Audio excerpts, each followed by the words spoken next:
Min-nhar it-tnejn li ġej fil-Berġa Klinika tal-Ħamrun se jibda jsir servizz ġdid ta' eżami għall-irġiel li għandhom iżjed minn 65 sena sabiex jaraw jekk għandhomx l-arterja prinċipali ta' bej il-qalb u r-riġlej minfuħa. Dan ħabbru id-Deputat Prim Ministru u Ministru għas-Saħħa Chris Fearn li spjega li l-irġiel għandhom ir-riskju li jkollhom din il-kundizzjoni. Meta xi ħadd jiġrilu dan ma jkollu l-ebda sintomu u meta din l-arterja tinfaqa' dak li jkun imut f'temp ta' minuti jew sigħat. Id-Deputat Prim Ministru ħabbar li bdew jintbagħtu l-appuntamenti lill-irġiel li għandhom il-fuq minn 65 sena sabiex isirilhom ultrasound. Jekk il-kundizzjoni tinqabad kmieni permezz ta' dan l-eżami, l-individwu jsirlu intervent qasir u wara ġurnata ikun jista' jkompli bħajtu b'mod normali.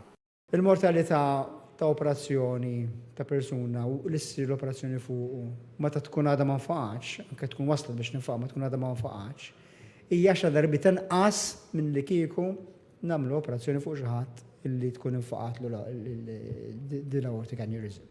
Ġifieri waqt li mortalità wara ruptured aortic aneurysm hija ta' 50%, mortalità wara operazzjoni fuq intact aortic aneurysm hija 5%. Id-Deputat Prim Ministru spjega kif l-eżami huwa wieħed qasir li jieħu ftit minuti iżda jista' isalva il-ħajjiet. Ir-riżultati joħorġu ftit tal-ħin wara u qal li dan is-servizz bl-aħlas se jibda jingħata mill-Berġa tal-Ħamrun u mbagħad jibda jingħata wkoll f'bereġ oħra fil-ġimgħat li ġejjin. Qed nikkalkulaw illi kull sena, grazzi għat-tim tal-Professur Kassar u l-istaff kollu li għandna jaħdmu miegħu, nkunu qegħdin insalvaw bejn 5 u 10 ħajjiet fis-sena. Bejn 5 u 10 ħajjiet fis-sena grazzi għal dan l-screening li ħajibda minn nhar it-tnejn. L-screening ħajsir fil-ċentri madwar Malta Għawdex, mhux fil-isptar, ma ħajsir fiċ-ċentri komunitarji fil-Bereġ.